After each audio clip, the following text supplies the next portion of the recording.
안녕하십니까? 저는 지금 60을 훌쩍 넘긴 딸 하나를 애지중지 키워낸 여자입니다.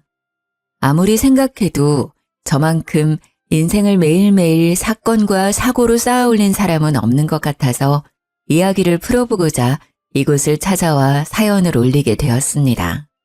이 나이가 될 때까지 정말 하루도 일이 없었던 적이 없더라고요. 어찌 보면 기구한 운명이고 어찌 보면 빡빡한 인생이지만 여러분들께 제 이야기를 들려드리고 싶어서 찾아왔습니다.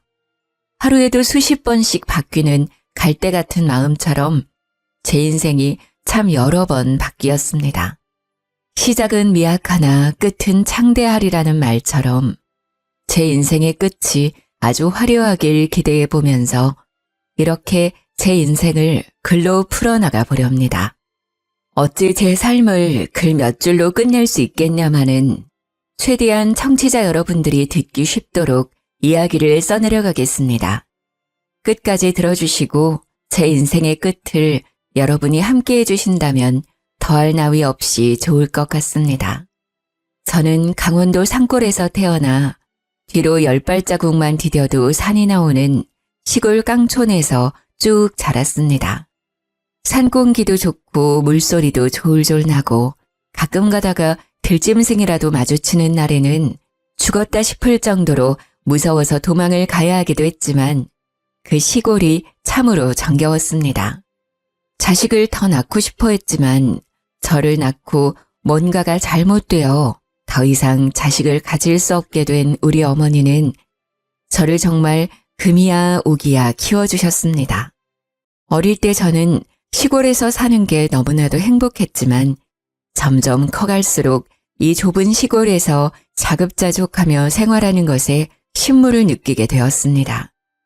저희 아버지는 북을 치는 사람이었는데 국악을 하시는 대모님을 따라다니면서 푼돈을 벌며 생활하시던 분이었습니다. 저는 당연히 제대로 된 교육을 받으면서 자라지 못했고 북을 치는 아버지를 따라 장터에 나가는 것이 가장 재미있는 일이라 여기며 살았습니다. 보고 배운 것이 그것뿐이라 저는 어릴 때부터 구수한 소리를 잘 따라내었고 장터에 따라 나가서 북을 치는 아버지 옆에서 노래를 부르며 용돈을 벌었습니다. 그게 제가 초등학교 저학년 때의 일이었는데 가끔 장터에 나온 동급생 친구들에게 놀림을 당하기도 했지만 돈을 벌어 과자를 사 먹을 수 있음에 기쁘기만 했습니다. 학교에서도 제가 장터에서 노래를 부른다는 것이 소문이 나서 가끔 선생님들께서 노래를 시키기도 하셨습니다. 어린 나이였지만 시골에 다 쓰러져가는 집에 사는 저는 학교 근처에 새 아파트에 사는 친구들이 부러워 돈을 모아 집을 사고 싶다는 열망을 가지게 되었습니다. 어느 날은 평소와 다름없이 장터에 나가 구수한 트로트를 부르며 1,000원, 2,000원 꼬깃꼬깃 용돈을 모으고 있었는데 외부에서 오신 명창이 저를 발견한 것입니다. 제가 노래를 부르는데 한이 서려 있다면서 나이도 어린데 어찌 이리 노래를 잘 부르는 거냐고 저에게 노래를 업으로 삼을 생각은 없냐고 하셨습니다.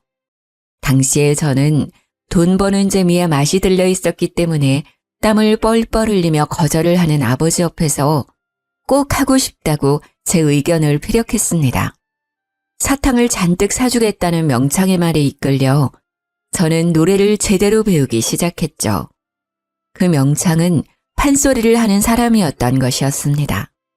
어줍지 않게 트로트만 따라 부르던 제가 판소리를 하려고 하니 여간 힘든 것이 아니었습니다.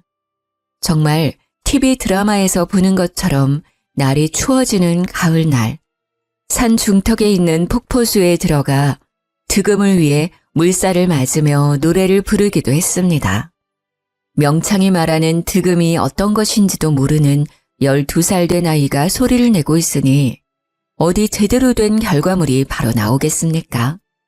저는 그 득음의 길을 걷기 위해서 쉬지 않고 노래를 불렀고 사춘기가 오고 목소리 톤이 미묘하게 달라지는 시기에 소리를 하도 질러댄 탓에 목소리가 걸걸하게 바뀌었습니다.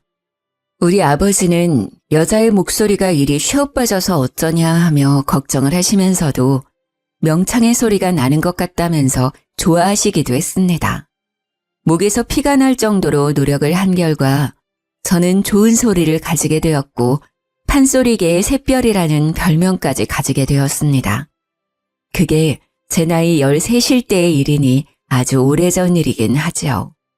명창은 강원도 산골에서 떼국물 줄줄 흐르던 저를 발견하여 국내에서는 모르는 사람이 없을 정도로 유명한 판소리꾼으로 저를 키워냈습니다. 중학생이 되면서 각종 국내 대회를 휩쓸던 저는 우연한 기회에 국제대회에 출전을 하게 되었고 그곳에서 우리 고유의 소리인 판소리로 우승을 차지했습니다. 아름다운 꾀꼬리 같은 소리를 내는 사람들 사이에서 걸걸한 소리를 뽑아내는 것이 이질적이긴 했지만 제 한이 서린 소리를 외국인들도 알아차린 거죠.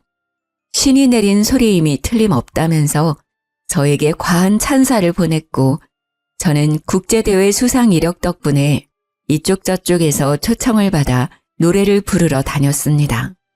그때부터 저는 돈을 모을 수 있게 되었고 우리 부모님께 제가 열망했던 시내의 아파트 또한 선물을 할 수 있었습니다. 제가 고등학생이 되어서는 학교도 그만두고 전국을 돌며 판소리 공연을 하고 판소리를 널리 알리고자 해외 공연을 다녔습니다. 비행기를 처음 탔을 때는 너무나도 무서웠지만 하도 타고 이 나라 저 나라를 돌다 보니 그 어떤 교통수단보다 더 편하고 빠르다는 걸 알게 되었습니다. 국내에서는 저를 따라갈 후계자가 없음을 널리 알리며 판소리에 관심을 가져달라, 저를 응원해달라는 광고도 붙었습니다. 저는 대한민국을 대표하는 판소리꾼이 되었고 당연히 그에 따른 기고만장함도 조금 늘었습니다. 벼는 익을수록 고개를 숙인다고 명창은 저를 꾸짖기도 했지만 원래 고등학생들이 그런 허세에 조금 찌들어 살지 않겠습니까? 다른 또래들과 달리 제 밥벌이를 하면서 지냈는데 부모님께 아파트도 떡하니 선물해드렸는데 그 정도 허세는 조금 들어도 괜찮지 않나 싶었습니다. 저는 그렇게 19살이 될 때까지 안 가본 나라가 없을 정도로 각지를 돌아다니며 공연을 했고 판소리를 널리 알렸습니다. 가정주부로 평생 살았던 우리 어머니, 북을 치며 제 뒤를 쫓아다니며 매니저 역할을 해주셨던 우리 아버지, 우리 가정은 평생 행복할 거라 생각했습니다. 하지만 불행의 그림자는 제가 20살이 된 그날부터 드리워지기 시작했습니다. 20살 생일이 지나자마자 이상하게 제 몸이 쿡쿡 쑤시고 내장이 뒤틀리듯 아프기 시작했습니다. 부모님께서는 저의 건강에 이상이 생긴 것이 틀림없다며 너무 무리하여 공연을 하고 다녀서 그런 거라 생각하셨습니다. 일정을 모두 취소하고 며칠 쉬면 나을 거라고 장담을 하셨지만 며칠이 지나도 저의 이유 모를 통증은 사라지지 않았습니다. 결국 큰 병원에 입원을 하게 되었고 피가 마르는 검사를 전부 해보았지만 제 병명을 밝혀낼 수 없었습니다. 병원에서는 신체 자체에는 아무런 이상도 없다면서 보통은 스트레스 때문에 이런 병이 찾아올 수 있다고 진통제를 처방해 주었습니다. 집으로 돌아와서도 저는 계속 끙끙 앓기만 했고 20살 생일을 기점으로 살이 8kg이나 빠져버리는 이상 증세가 생기기 시작했습니다. 하루 종일 누워서 일어나지 못했고 이유 없이 열이 펄펄 끓기도 했으며 약이 말을 듣지 않는 지경에 이르렀습니다. 당연히 저는 모든 공연과 일정을 취소하고 집 밖을 나가지 못하게 되었습니다. 전업주부로 살던 저희 어머니께서는 24시간 제 곁을 지키면서 고열에 시달려 헛소리를 찍찍 내뱉는 저를 위해 기도하셨습니다. 하지만 나아질 기미가 전혀 보이지 않았고 결국에 저희 아버지께서는 저를 무당에게 데려가 굿이라도 해야 하는 것 아니냐고 하셨습니다.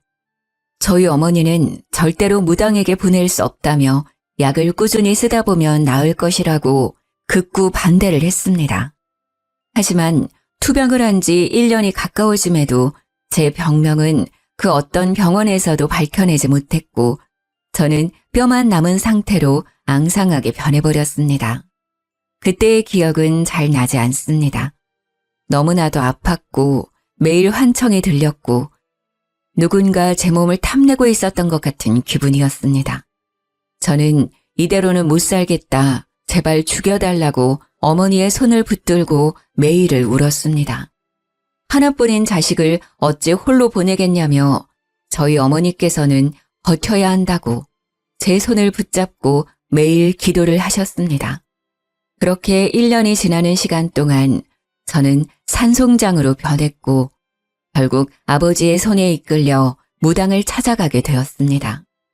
용하다는 그 무당은 산속 깊은 곳에 신당을 꾸려 지내고 있었는데 업히다시피 등장한 저를 보고는 혀를 끌끌 찼습니다. 딱 보아하니 이 계집의 목소리가 신통방통하구나. 그러니 목소리를 탐나는 신이들로부터서 떨어질 생각을 안 하지. 이 계집에 살리려면 신내림 구슬하는 수밖에 없어. 들러붙은 신이 앵간에서는 떨어지지 않는 분이시다. 넋을 그리고 천국을 떠돌아도 방법은 신내림굿 하나뿐이야. 당연히 판소리로 이름을 알리고 있던 제가 무당이 되어야 한다고 하니 저희 부모님께서는 죽어도 안 될 일이라고 극구 반대를 하셨습니다. 특히 어머니께서는 하나뿐인 딸을 어찌 무당으로 만들고 자기들이 발 뻗고 살 수 있겠냐고 절대 안 될 일이라고 살려만 달라고 울고불고 빌었습니다. 하지만 무당은 살릴 수 있는 방법은 신내림굿밖에 없다면서 어머니께 신내림을 받지 않겠다면 애를 데리고 나가라고 소리를 치셨다고 하셨습니다. 제 병명은 열병도 정신병도 아닌 신병이라는 것이었습니다. 저는 흐릿해지는 정신 속에서도 그 말만큼은 제대로 들었습니다. 신병은 고칠 수 없는 병이라고, 저 여자애가 아니라면 누구라도 저 신을 모셔야 하는 운명이라고 호통을 치는 무당의 목소리를요. 부모님께서는 절대로 있을 수 없는 일이라며 저를 다시 데리고 강원도로 오셨고 저는 정말 숨이 꼴딱 넘어가는 지경까지 이르렀습니다. 병원에서도 병명을 알 수 없으니 기도에 의존해라, 마음의 준비를 해라 하는 말만 반복했고요. 결국 부모님께서는 저를 이렇게 잃을 수 없다는 마음에 다시 무당을 찾아가셨습니다. 많이 노하셨다. 자기 인생에 순응하지 않고 순리를 거스르겠다고 결심을 했으니 누구라도 신내림을 받아야 할 것이야. 결국 저희 어머니께서 저 대신 신내림을 받겠다고 결심을 하셨고 신내림 굿을 통해 믿기 힘들겠지만 어머니는 무당이 되었습니다. 신내림 굿이 꼬박 15일간 이어졌고 저는 시름시름 앓다가 점점 몸이 호전되는 것을 느끼게 되었습니다. 정말 그 누구도 겪지 못할 신기한 일이었습니다. 15일 동안 열이 끓었다가 가라앉았다가 내장이 뒤틀렸다가 잠잠해졌다가 하더니 15일 뒤 저는 제 두 다리로 방을 걸어 나왔습니다. 홀로 제 옆을 지키던 아버지께서는 제 다리로 걸어 나오는 저를 보고 눈물을 하염없이 흘리셨습니다.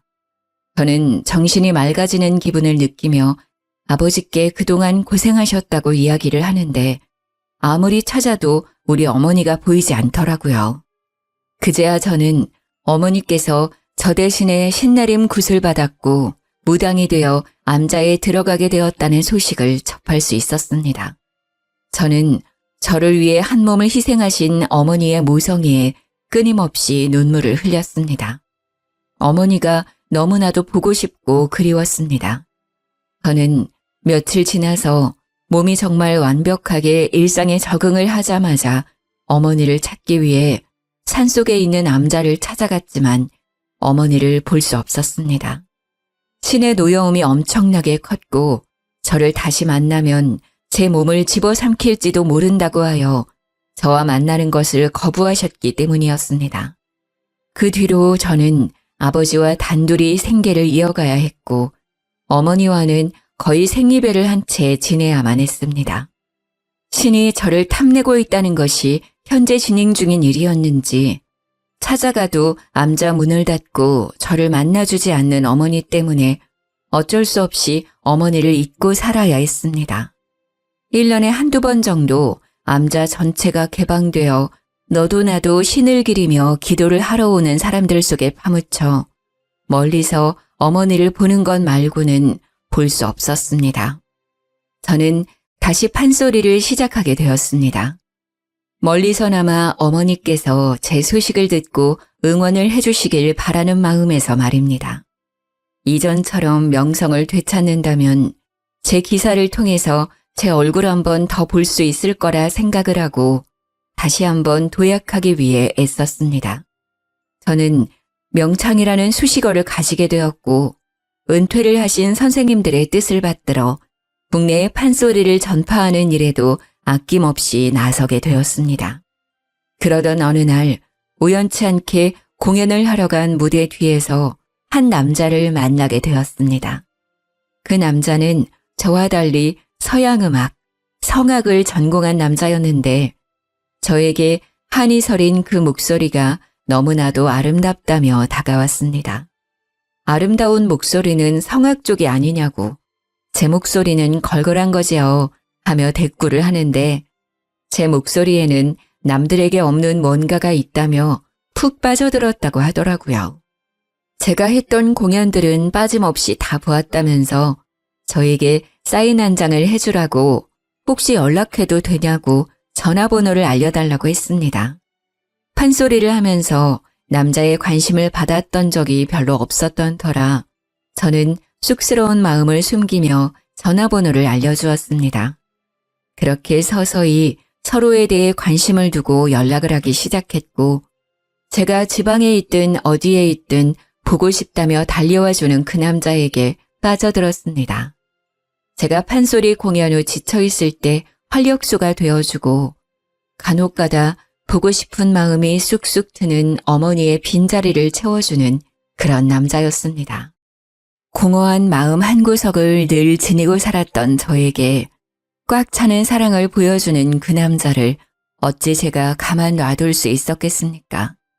저도 속수무책으로 그 남자에게 빠져들게 되었고 저희는 남들보다 조금 빠르게 결혼을 약속하게 되었습니다. 성악을 전공한 남자답게 집안이 전부 음악을 전공한 사람들로 가득하다고 이야기를 해주었습니다. 시댁이라는 곳에 처음으로 인사를 드리러 갔는데 장식장 한편이 음악 콩쿠르에 나가 상을 받아온 트로피들로 가득하더라고요. 저도 어디 가서 상이라고 하면 빠지지 않는 사람이었지만 웅장한 집에 들어가니 주눅이 드는 것은 어쩔 수 없었습니다. 알고 보니 가족들이 전부 피아니스트, 지휘자, 성악가였고 죄다 독일에 유학까지 다녀온 인재들로만 구성이 되어 있었습니다. 북을 치는 아버지와 무당인 어머니를 둔 저는 너무나도 모양새가 빠지는 예비 며느리였습니다. 산골에서 폭포수를 맞으며 수련을 했던 저와 달리 남편은 어릴 때부터 독일에 유학을 가서 선생님께 발성하는 법을 배우고 피아노를 치기 시작했다고 했습니다. 제가 득음을 하겠다고 소리를 쥐어짜낼 때 남편은 유럽 여행을 하면서 각국의 맛있는 것들은 죄다 먹어봤다고 했습니다. 제가 대학에 가지 않고 신병을 앓고 누워 끙끙거릴 때 남편은 아주 유명한 대학 성악과에 들어가서 합창을 시작했다고 했습니다. 처음부터 끝까지 맞는 구석이 하나도 없는 우리 둘이 과연 잘 살 수 있을까 하는 의문이 들기도 했지만 아가페와 같은 사랑을 보여준 그 남자를 놓치고 싶지 않았습니다. 제가 부족하면 그만큼 더 노력하면 되는 것이라고 안일하게 생각하기도 했습니다. 결국 시댁에 인사를 드리러 갔는데 저에게 제일 처음 한 말이 바로 우리 집안은 서양음악을 하는 집안이기에 판소리꾼을 드릴 수 없다 였습니다. 저와 남편은 다른 이유도 아니고 그런 이유로 우리의 사랑을 갈라놓을 수 없다고 시댁에 반항을 하기 시작했습니다. 원래 로미오와 줄리엣도 양가에서 서로 앙숙처럼 반대를 해대니 둘의 사랑이 더욱 불타올랐던 것 아니겠습니까? 저와 남편도 아주 비슷했습니다. 시댁에서 반대를 시작하니 저희의 사랑이 더욱 고결한 것으로 느껴졌기에 반발심이 생기고 말았습니다. 시댁에서는 남편 보고 다시 독일에 가버리라고, 세상에 여자는 많고 음악을 하는 여자도 많다면서 남편을 구슬렸습니다. 하지만 서로의 눈에 보이는 것이 서로밖에 없었던 저희 둘을 갈라놓기엔 너무나도 허접한 소리였던 거죠. 저와 남편은 결국 마지막 선을 넘어버리고 말았습니다. 저는 시댁의 반대를 돌파하는 와중에 임신을 하게 됐어요. 남편은 오히려 시댁에 당당하게 임신을 했으니 결혼을 하겠다고 했고, 시댁에서는 목덜미를 잡고 쓰러지는 신용을 하셨습니다. 결혼을 더 이상 미룰 수 없다고 끝끝내 반대를 하시는 시댁 어르신들께 상견례 날짜를 통보하듯 전했습니다. 당연히 저도 아버지와 어머니께 상견례 날짜를 알려드렸지만 저희 어머니는 아무런 언질도 없이 나타나지 않으셨고 저는 참 서운했습니다. 상견례 자리에 아버지만 나타나자 시댁에서는 답답해하시며 저에게 물어보셨습니다. 사돈어른이 이혼했다는 소리는 들은 기억이 없는데 왜 안사돈은 오지 않으시는 거지? 저는 어차피 밝혀지게 될 일이라 생각해서 정면 돌파를 결심했고 시댁 식구들에게 솔직하게 이야기를 했습니다. 저희 어머니께서는 신을 모시고 계시기 때문에 오늘 일정에 참석하실 수 없으십니다. 신을 모시고 계신다고? 설마 무당이니? 정말 무당이야? 이런 말도 안 되는 집을 봤나? 우리 집안은 크리스천이야. 기독교라고. 근데 무당? 무당 딸을 며느리로? 죽어도 안 된다. 시모는 개거품을 물었고 시부는 얼굴이 새빨갛게 달아올라서는 저에게 삿대질을 하며 죽어도 결혼을 반대할 것이라고 외치셨습니다. 가운데서 땀을 뻘뻘 흘리던 우리 아버지는 조심스러운 말투로 종교는 자유 아니냐, 우리 딸도 성당 다닌다고 항변을 했습니다. 성당을 다닌다는 말에 기가 막히셨는지 시모가 헛웃음을 짓더라고요. 집안이 아주 개판이네, 개판이야. 애는 낳지 않는 게 좋겠어요. 기독교든 불교든 상관없이 살생은 금지를 하고 있지 않겠습니까? 어떻게 뱃속에 있는 핏줄을 지우라고 할 수 있는 건지 속이 많이 상했습니다. 제가 아무 말도 없이 고개를 푹 숙이고 눈물을 삼키고 있으니 우리 남편이 벌떡 일어나서는 시댁 식구들을 향해 소리를 쳤습니다. 이 여자와 뱃속에 있는 아이는 제 가족이나 다름없습니다. 부모님께서 그렇게 나오신다면 차라리 의절을 하고 제 가족을 지키겠어요. 당당하게 소리치는 남편에게 저는 무한한 신뢰를 가지게 되었고 남편 또한 저와 아버지께 일어나시라며 이런 사람들과 상종하지 말자고 했습니다. 시댁 식구들은 모두 불쾌한 얼굴을 하고 어디 한번 나가서 잘 먹고 잘 살아보라고 으름장을 놨지만 남편은 꿈쩍도 하지 않았습니다. 저에게 이런 나쁜 소리를 듣게 해서 미안하다며 앞으로는 우리끼리 잘 먹고 잘 살아보자고 우리만 행복하면 된 것이라며 이야기를 하더라고요. 저는 그런 남편과 혼인신고를 하게 되었고 저희 아버지의 집에서 셋이 함께 생활을 하게 되었습니다. 각종 지방으로 공연을 하러 다니던 저는 임신을 해서도 그다지 달라지지 않은 생활을 이어나갔습니다. 임신을 해서 그런지 배에 힘을 주기가 조금 어려웠지만 소리꾼이 평생 소리만 했는데 공연 하나 이어나가지 못할 정도는 아니었습니다. 자리를 굳건하게 지키기 위해 노력을 했고 성악을 전공한 남편도 오페라와 독주회를 하며 돈을 벌어오기 시작했습니다. 하지만 그것도 잠시 대대손손 음악가 집안이던 시댁에서 남편을 공연에 쓰지 못하도록 뒷공작을 펼친 것입니다.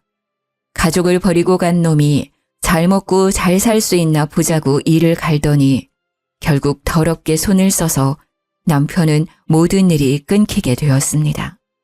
어떻게 자기 자식에게 그런 짓을 할 수 있는지 저 대신에 무당이 된 우리 어머니와는 너무나도 다른 행보라 끔찍하게 놀라웠습니다. 우리 남편의 일은 하나 둘 끊기더니 합창일을 하던 것까지 쫓겨나게 되었고 남편의 앞길은 완벽하게 막히게 되었습니다. 저는 어떻게든 생계를 이어나가기 위해 출산하기 전날까지도 쉼없이 공연을 하러 다녔고 우리 남편은 무력감에 빠져 점차 우울해지기 시작했습니다. 거기다가 출산을 하고 난 이후에 저는 딱 3개월간 몸조리를 하고 바로 돈이 필요하다는 것을 깨닫고 공연을 다니기 시작했습니다. 다행히 판소리꾼이 그다지 많지 않은 현실에 저를 찾아주는 곳이 많았고 저는 복귀도 아주 화려하게 치를 수 있었습니다. 제 복귀 소식이 기사로도 뜨고 공연표도 불티나게 팔렸지만 남편은 저를 축하해주지도 않고 점점 우울해졌습니다. 아무래도 제가 승승장구를 하는 와중에도 아무것도 하지 못하고 집에서 아이만 봐야 하는 현실이 죽을 만큼 싫었던 게 아닐까 싶습니다. 제가 일을 하러 나가야 했기에 육아는 당연히 남편의 몫이 되었습니다. 육아를 도와줄 주위 어른이 하나 없었으니 부부가 해도 바쁘고 힘들다는 육아를 남편 혼자 하느라 얼마나 힘이 들었을까요? 남편은 집 밖으로 나가지도 못하고 하루 종일 아이를 업고 집안일을 해야 했으니 자존감도 많이 떨어졌을 거라 생각이 듭니다. 해외 유학파로 이름을 날리면서 네로라 하는 대학을 졸업하고 오페라며 합창이며 솔리스트며 이름을 날리던 우리 남편이 한순간에 경력 단절남이 되었으니까요. 거기다가 노래와 상관없는 육아일만 하루 종일 하니까요. 매일 우는 애만 달래고 애 분유주고 기저귀 갈고 씻기고 우울증이 찾아올 수밖에 없게 된 것이죠. 출산을 해보신 분들이라면 다들 아실 거예요. 너무나도 연약한 우리 아이가 아플까봐 다칠까봐 하루 종일 애만 살피고 있는 자신에게 빠지는 무기력감, 우울감. 남편은 결국 공연을 끝내고 돌아온 저에게 이렇게는 못 살겠다, 숨도 못 쉬겠다, 힘들다 하면서 울고불고 난리를 쳤습니다. 남편의 우는 모습에 놀란 저와 아버지는 남편을 데리고 병원을 찾게 되었고 병원에서는 육아 우울증이 온 것 같다고 했습니다. 하지만 제가 가장인데 일을 쉴 수도 없는 입장이고 저와 아버지는 계속해서 공연을 하기 위해 집을 비우게 되었습니다. 그런 생활이 이어지자 남편은 결국 시댁에 전화를 걸어서 우울해 죽고 싶다고 제발 살려달라고 빌었다고 하더라고요. 그런 기회를 놓치지 않은 시댁은 남편을 살살 구슬려서 잠시 해외에 나가서 바람이라도 쐬고 오는 게 어떠냐고 제안을 했다더군요. 남편은 저에게 웬일로 밝게 웃으면서 시댁과 연락이 닿았는데 자기한테 나를 세우지도 않고 우리 아이 안부도 물어봤다며 좋아했습니다. 우울해 죽겠다고 하니 돈을 주겠다고 해외여행을 좀 다녀오라고 했다고 가도 괜찮겠냐고 물어보더라고요. 남편의 웃는 얼굴을 정말 오랜만에 봤고 연을 끊겠다던 시댁에서도 먼저 손을 내밀어 주신 게 감사해서 남편에게 다녀오라고 얘기를 했습니다. 남편은 갓난아이를 데리고 독일에 가겠다고 했고 저는 아이를 두고 가라는 것으로 약간의 실랑이가 벌어졌습니다. 남편은 독일에 가서 베이비시터를 두면 된다고 했고 자기가 당장 일이 없으니 함께할 시간이 충분하다고 우겼습니다. 하지만 저는 해외에 나가서 애가 아프게라도 하면 곤란하지 않겠냐. 차라리 내가 공연을 다닐 때 24시간 상주 도우미와 함께 다니겠다고 했습니다. 남편은 저에게 그동안 공연을 한다고 집안을 돌보지도 않던 사람이 어찌 애를 보겠냐며 박박 우겨서 저는 결국 남편이 하고 싶다는 대로 해주게 되었습니다. 아이가 돌이 지날 때까지 제대로 아이를 돌본 적이 없는 건 사실이었으니까요. 아무튼 남편이 해외로 나간 지 한 달이 지나고 2달이 지났는데도 남편은 한국에 돌아올 생각을 하지 않았습니다. 처음에는 이왕 나간 거 제대로 즐기다 와라 했는데 2달이 넘어가면서부터 슬슬 마음 한구석이 불안해지기 시작했습니다. 그즈음쯤 아버지께서 북을 하도 오랜 시간 두들긴 탓에 손목도 어깨도 손 쓸 수 없을 만큼 약해져서 통증 때문에 북을 제대로 치지 못하게 되었습니다. 저에게 다른 사람을 알아보는 게 좋겠다고 하셨고 저는 몇 개월을 더 북치는 사람을 알아보며 공연을 돌았습니다. 남편이 독일에 간 지 6개월이 되었을 무렵 저는 남편에게 한국으로 돌아오라고 화를 냈지만 남편은 제 말을 듣지 않았습니다.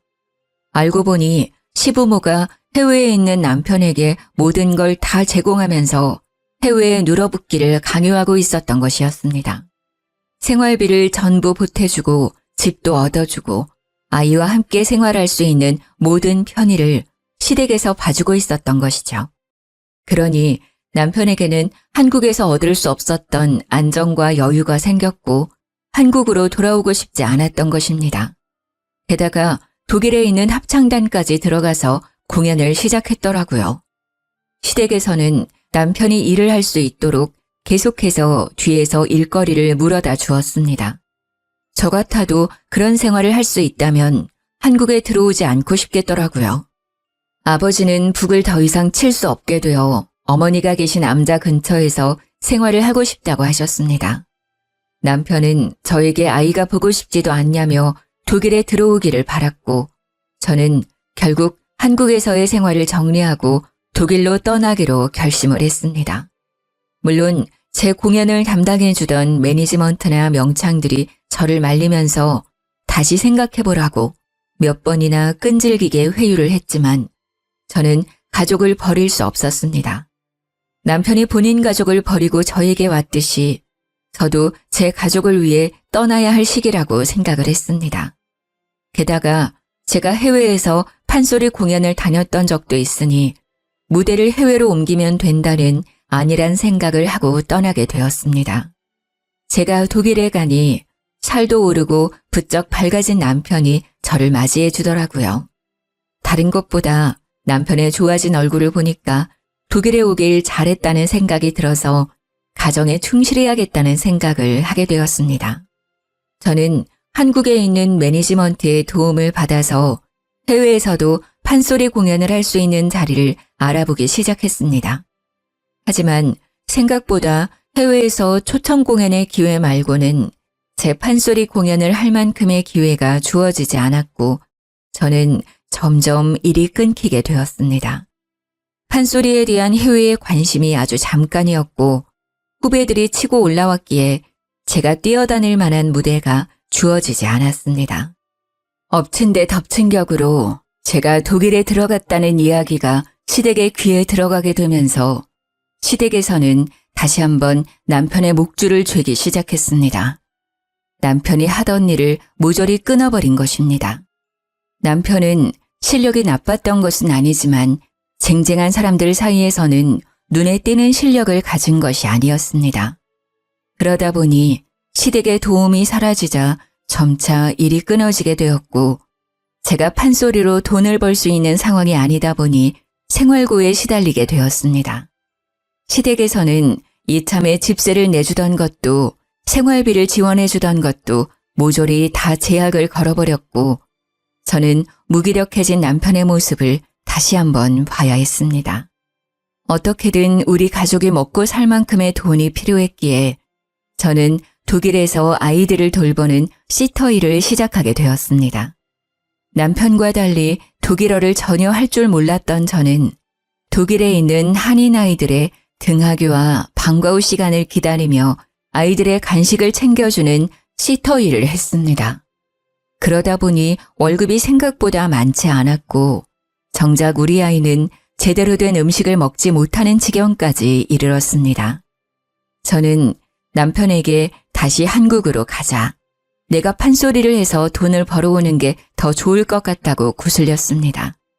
하지만 남편은 모든 게 제 탓이라고 생각하기 시작했고 결국에 저에게 이혼을 이야기했습니다. 당신만 아니었다면 나는 좀 더 좋은 조건으로 일을 할 수 있었을 거야. 평생 사랑하는 노래를 부르면서 행복하게 지냈을 거라고. 독일에 와서도 우리 집 사람들의 도움이 있긴 했지만 행복하게 지냈는데 당신이 온 이후에 모든 것이 물거품처럼 사라졌어. 저를 원망하는 남편의 말에 저는 더 이상 우리 관계를 회복할 수 없을 거라고 생각했습니다. 평생을 사랑만 할 것 같았던 우리 둘은 결국 이혼을 하기로 결심했습니다. 시댁에서도 이혼만 하면 다시 예전처럼 생활할 수 있도록 해주겠다고 남편을 쉼없이 구슬렸더라고요. 결국 저는 이혼 도장을 찍고 아이를 데리고 한국으로 돌아와서 다시 판소리를 시작했고 다행히 자리를 제대로 잡아서 10살까지 아이를 홀로 키웠습니다. 아버지께서 아이를 돌봐주시는 동안 저는 쉼없이 전국을 돌면서 돈을 벌었습니다. 아이가 초등학교에 입학을 하고 음악가의 피가 흐르긴 하는 건지 피아노를 배우고 싶다고 해서 저는 아이에게 피아노 선생님을 붙여주었습니다. 피아노를 치면서 노래를 부르는 것에 흥미를 가지더니 딸아이는 초등학교 합창단에 들어가서 노래를 부르기 시작했습니다.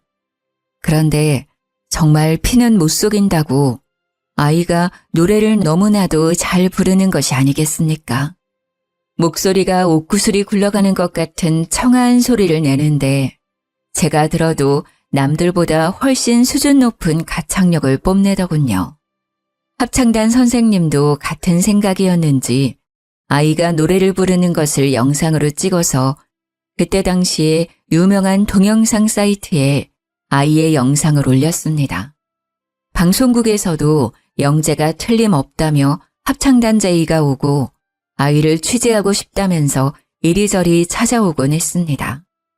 덕분에 노래를 잘 부르는 아이로 영상이 유명해지게 되었고 음악가 집안이던 시댁에서도 그 소식을 듣고는 저를 찾아왔습니다. 애가 성악에 소질이 있는 것 같은데 피는 못 속이는 것 아니겠냐. 성악 쪽으로 키워줄 수 있으니 음악을 시키자고 하더라고요. 저는 시댁에서 찾아왔다는 것 자체가 불쾌했지만 시댁에서는 꾸준히 저에게 연락을 해오며 남편이 지금 독일에 있으니 아이를 유학 보내자고 했습니다. 독일에 가서 기초만 제대로 잡아도 조수미에 버금가는 성악가가 될 것이라고 절대적으로 서포트를 해주겠다고 말을 했습니다. 저는 아이의 미래를 위해선 나쁘지 않은 제안이라는 생각이 들었습니다. 딸아이가 노래에 욕심을 보이기도 했으며 소리 자체가 성악을 했을 때 두각이 드러나는 소리였기에 독일로 보내기로 결심을 했습니다. 남편이 워낙 딸아이의 육아에 철저했던 사람이었으니 믿고 보내기로 한 것입니다. 그런데 시댁에서 그런 말을 하더라고요. 해외로 나가려면 양육자가 누구인지 그런 게 중요한 거 알고 있어? 남편이 양육자로 지정되어 있지 않으면 법적으로 제한이 생길 수 있어. 그러니까 아이를 위한 길이라고 생각하고 양육자를 우리 아들로 바꿔주었으면 해. 저는 내키지 않았지만 독일에 간다고 신이 나 있는 딸을 위해 눈물을 머금고 양육자를 남편으로 변경을 해주었지만 모든 것이 시댁의 계략이었습니다. 독일에 간 딸은 처음에 저와 연락을 자주 했지만 점점 연락하는 횟수가 줄어들기 시작했습니다.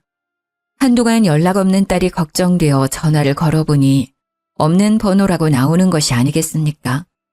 저는 놀라서 딸의 집 주소로 편지를 보냈지만 그 집에 이미 딸이 살고 있지 않다면서 편지가 반송되어 돌아왔습니다.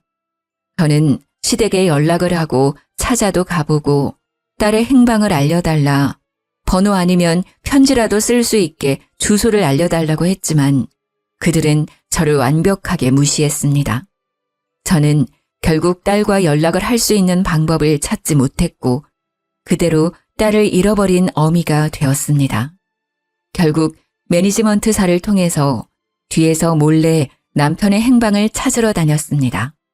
남편이 성악을 계속하고 있었기 때문에 소식은 어렵지 않게 들려왔습니다. 남편은 독일에서 만난 유학생과 재혼을 했고 재혼을 한 여자가 불임 판정을 받게 되어 자식을 가질 수 없다는 걸 알고 저희 딸을 데리고 간 것이었습니다. 그 모든 사실을 알게 된 이후에 정말 인생이 허탈하더군요. 우리 딸을 당당하게 호적에 올려놓고 자기 자식인 것 마냥 데리고 다니면서 함께 노래를 부르고 있다는 게 아니겠습니까? 그 뒤로 저는 제3자에게 간간히 들려오는 소식 말고는 딸의 얼굴조차 볼 수 없게 되었습니다. 어떻게 컸는지도 알 수가 없고 정말 막막함에 딸의 소식이 들려오기만 기다리고 있었습니다. 그러다 해외 뉴스에 나온 딸을 보게 되었는데 우리 딸이 무슨 콩쿠르에 나가서 상을 받았고 18살 나이로 오페라 무대에 서게 되었다는 소식이었습니다. 노래를 그렇게 잘하더니 성공하는구나 싶어서 뿌듯한 마음이 들면서도 혹시라도 저를 잊었을까봐 가슴을 졸이게 되었습니다. 저는 결국 딸의 매니지먼트라도 알고 싶어서 찾기 시작했으나 우리 딸이 따로 계약한 소속사 없이 혼자 개인 활동을 하고 있다는 것을 알게 되고 좌절하게 되었습니다. 독일로 날아가서 딸을 찾고 싶었지만 어느 지역에서 뭘 하는지 알 수가 없으니 찾아갈 수가 없었습니다. 그래도 뉴스로나마 딸의 소식을 받을 수 있어서 기뻤지만 그마저도 19살이 된 이후에 소식이 끊어지게 되었습니다. 그 어떤 공연도 콩쿠르도 나오지 않고 소식이 끊어져 버린 딸을 찾고 싶어서 난리를 쳤지만 결국 찾을 수가 없었죠. 저는 포기한 채로 5년이라는 시간을 더 보내게 되었습니다. 그러던 어느 날 우리 어머니의 신딸께서 연락이 왔고 30년 만에 어머니께서 먼저 보자고 저에게 연락을 하셨습니다. 저는 제 나이 50이 넘어서야 어머니의 연락을 받고 신이 나서 한달음에 어머니가 계신 암자로 찾아가게 되었습니다. 암자 입구에 들어서니 신딸이 저를 딱 막는데 불러놓고 왜 막느냐며 항의를 했더니 어머니께서 곧 나오실 테니 기다리라는 말만 반복을 하더라고요. 1시간을 꼬박 기다려서 어머니를 만나게 되었는데 저에게 그러시더군요. 저기 네 딸이 누워있다. 가서 봐라. 저는 이게 무슨 소리인가 싶어서 어머니가 가리키는 방으로 들어가니 정말 그대로 자란 제 딸 수연이가 바닥에 누워있는 게 아니겠습니까? 그런데 딱 보기에도 상태가 너무나도 좋지 않았고 애가 사람도 못 알아보고 시름시름 앓고 있는데 열이 펄펄 끓고 있었습니다. 네 딸 꼴을 보아하니 30년 전 기억이 떠오르지 않니? 네 딸이 신병이 찾아온 것 같다. 너처럼 신을 받지 않으면 죽을 수도 있을 것 같은데 너는 어쩌겠니? 너도 나처럼 대신 신을 받을래? 제가 대신 신내림을 받으면 우리 수연이는 살 수 있는 건가요? 너를 봐라. 똑같은 거지. 대신 나처럼 실력이 떨어지기 전까지는 만나기 힘들 거야. 곱게만 커야 할 우리 딸에게 그런 병이 생겼다는데 제가 뭘 가리겠습니까? 당연히 신내림을 받아야겠다고 생각했습니다. 수연이가 잠시 정신을 차렸을 때 이야기를 들어보니 독일에서 승승장구하다가 갑자기 신병이 찾아와 사경을 헤매게 되었고 시댁 식구들이 여기에 버려두고 가버렸다고 했습니다. 남편 새끼에 대한 조금의 정까지 전부 털려버렸습니다.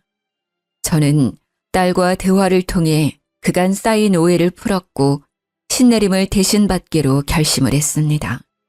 어머니의 주도하에 내림굿을 받았고 정말 신기하게도 우리 수연이의 병은 말끔히 나았습니다. 다시 독일에 가서 노래를 부르라고 하니 싫다며 한국에 남겠다고 했습니다. 수연이는 다시 처음부터 성악을 시작했고 작은 무대부터 큰 무대까지 고루고루 서게 되었습니다. 당연히 시댁에서도 알게 되었고 어머니와 함께 지내고 있는 남자로 시모가 찾아왔더군요. 결국 무당이 될 운명이었구먼. 이래서 개판인 집안이랑은 연을 맺으면 안 되는 것이었는데 욕심이 가득한 할미 같으니라고. 화를 크게 입을지도 모르니 할미 차 조심해. 제가 무당이 되어서 그런 건지 시모의 얼굴을 보는데 스쳐 지나가는 그림이 막 보이더라고요. 저도 모르게 시모에게 말을 뱉으니 시모가 놀라서 도망을 쳤는데 그날 차를 타고 집에 가는 도중에 고라니를 쳐서 차 사고가 났다는 게 아니겠습니까? 경미한 사고긴 했지만 제 말이 마음에 걸렸는지 찾아오지 않더라고요. 우리 딸이 독일에 들어가지 않고 계속 한국에 있으니 결국 전 남편과 재혼녀가 한국에 와서는 우리 딸을 설득하기 시작했다고 합니다. 딸이 귀찮으니 저희 암자 근처에 아버지 집으로 숨어 들어왔는데요. 끝내 저희 암자까지 찾아와서는 딸을 내놓으라고 저를 협박하기 시작했습니다. 내가 내 딸을 대신해서 신내림을 받았는데 이제 와서 내 딸을 데려가려고 해? 호적상 내 딸인데 어떻게 당신 딸이라고 박박 우게 되는 거야? 이 망할 년, 자궁에 탈이 난 게 선천적이라고 구라를 친 나쁜 년. 네가 떼다 버린 애가 셋이 넘는 걸 하늘이 아는데. 그러니 남편의 재혼녀가 사색이 되어서는 저한테 삿대질을 하며 너 누구냐고 소리를 막 치더라고요. 어쩌겠습니까? 신을 받은 이후에 보고 싶지 않아도 보이고 말하고 싶지 않아도 신의 목소리가 터져나오는 것을요. 재혼녀가 불임이 된 이유가 젊었을 때 하도 난잡하게 놀아서 낙태 수술을 여러 번 반복하면서 생긴 것이었습니다. 그 사실을 알게 된 남편이랑 시모가 재혼녀를 쥐잡듯이 잡았는데 재혼녀도 뻔뻔하게 나오더라고요. 당신도 유부남일 때 나 만나서 바람 피운 거잖아. 그러면서 둘이 개싸움을 하는데 아주 흥미진진했습니다. 결국 둘이 이혼을 하고 재산 분할까지 했는데 서로 돈을 주지 않으려고 난리를 쳤다고 하더라고요. 그 이후로 저는 제 아내 신 때문에 딸이랑 자주 만날 순 없지만 연락을 자주 하면서 지내고 있습니다.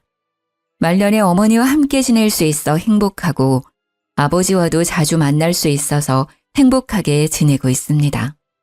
붓을 하러 오고 점을 보러 오는 사람들이 줄을 서는 암자라 안정적으로 잘 살고 있습니다. 그렇게 큰딸이 곧 결혼을 앞두고 있는데 제가 무당이라 딸에게 미안한 마음이 먼저 들더라고요. 하지만 사돈어른이 암자까지 찾아와서는 제 손을 꼭 잡으며 며느리 걱정을 하지 말라고 자기들이 잘 보살펴주겠다고 이야기를 해주어서 안심이 되었습니다. 저에게 제가 신을 모시고 있기 때문에 신의 축복이 함께하지 않겠냐고 하는데 정말 눈물이 쏟아져서 혼났네요. 좋은 사람 만나서 결혼까지 하게 된 우리 딸을 위해 저는 오늘도 기도를 올려봅니다. 남은 여생 행복하게 살다가 하늘 곁으로 가길 기도하며 제 글은 여기서 마치도록 하겠습니다.